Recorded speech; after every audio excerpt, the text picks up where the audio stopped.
deputadas, senhores deputados, também quero participar aqui da tribuna da discussão sobre o projeto de decreto legislativo 3020, ao qual eu me associei como coautor ao lado do Luiz Paulo e do André Ciliano, que tomaram a iniciativa, entre outros colegas que também se associaram, que acho importante continuar aprofundando esse importante debate. A intervenção do André, em vários aspectos, me contemplou. E eu queria pontuar pelo menos 3 elementos, não mais do que isso, sobre essa discussão. A primeira pontuação que quero fazer diz respeito, a meu juízo, a uma estranha, a uma curiosa atitude que percebo na Federação das Indústrias do Estado do Rio de Janeiro, a Firjan, que em momentos críticos, às vezes desesperadores para certos setores da indústria fluminense, não faz valer a sua palavra. Eu vou dar um exemplo concreto. O Rio de Janeiro perdeu algo em torno de 40 mil empregos no setor naval. 40 mil empregos, com a perda de um elemento crucial da política que revigorou a indústria naval no Brasil e no Rio de Janeiro, que é o chamado conteúdo nacional, deputado Carlos Mink, que fazia com que o maior cliente do setor, que é a Petrobras, tivesse que fazer algo em torno de 2/3 de suas encomendas à indústria naval nacional. Foi isso que, a partir de meados dos anos 2000, permitiu que esse setor da economia, que tinha sido muito pujante no passado, o Brasil chegou a ser, na primeira metade do século passado, em torno dos anos 50 e 60, a segunda maior indústria de construção naval do mundo. Essa indústria decaiu, praticamente desapareceu.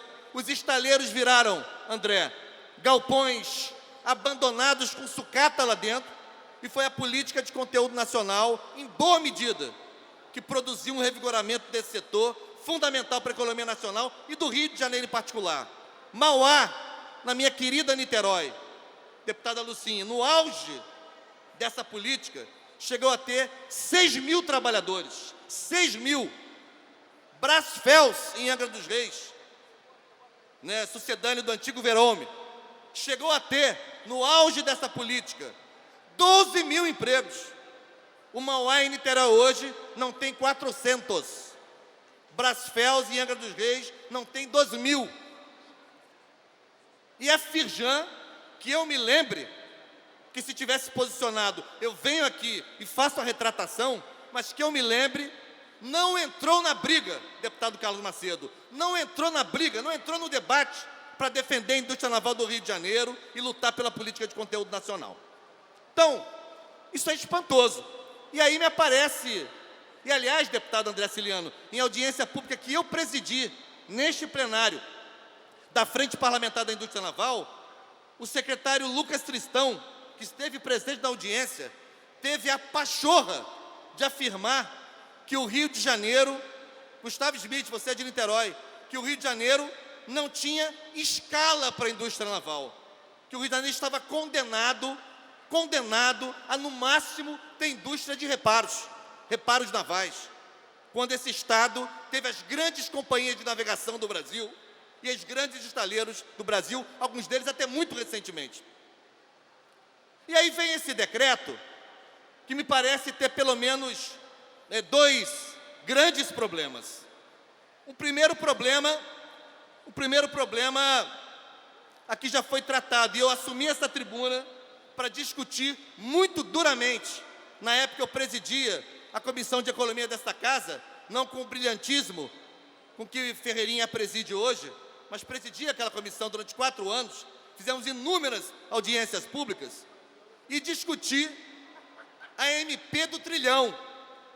A MP do trilhão, que depois foi convertida em lei, proposta por Michel Temer, que permitiu uma isenção tributária trilionária, no âmbito do Repetro, já citado pelo André Siciliano, que conhece bem o tema, cuja estimativa de renúncia fiscal até 2040, deputado Rosenberg Reis, chega próxima à ordem de R$1 trilhão.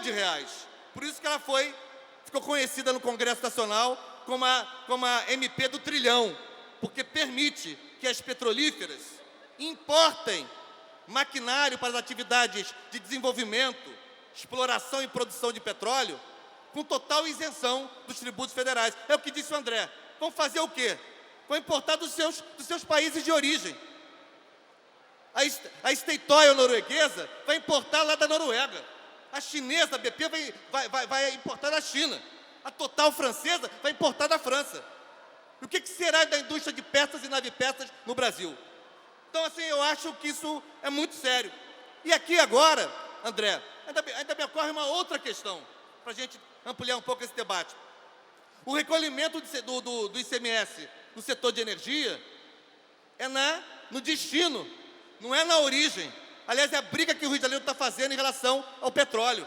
As perdas que temos discutido tanto, que na Comissão de Tributação com o Luiz Paulo, há pelo menos 5 anos que eu estou aqui, tenho acompanhado as discussões do Rio de Janeiro, do Pará, de Minas Gerais, sobre as enormes perdas para o Rio de Janeiro e para outros estados, provocadas pela Lei Candir, que transferiu o recolhimento do setor de energia, incluindo o petróleo, para o destino e não para a origem, para o consumo e não para a produção. Então, nesse caso agora, a gente daria isenção tributária sob o pretexto de atrair novos investimentos, que é um argumento importante, mas quando essas empresas começarem a vender energia,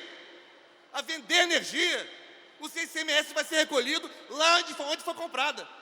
Então, assim, não é, portanto, mais um mero tratamento diferenciado, não é um mero diferimento, é isenção pura e simples. É disso que se trata. Então, devagar com andor, o Rio de Janeiro vai mal, temos que atrair investimentos novos, produzir receitas novas, mas esse tipo de proposta, sem fundamentação, sem discussão com o parlamento, não pode prosperar. Portanto, eu quero aqui conclamar deputados e deputadas para que nos acompanhem na rejeição a esse decreto, que aparentemente, supostamente, atrai investimentos novos para o Estado, mas, ao fim e ao cabo, traz prejuízos sensíveis ao processo progressivo de recolhimento de ICMS no Rio de Janeiro. Muito obrigado. Próximo orador inscrito.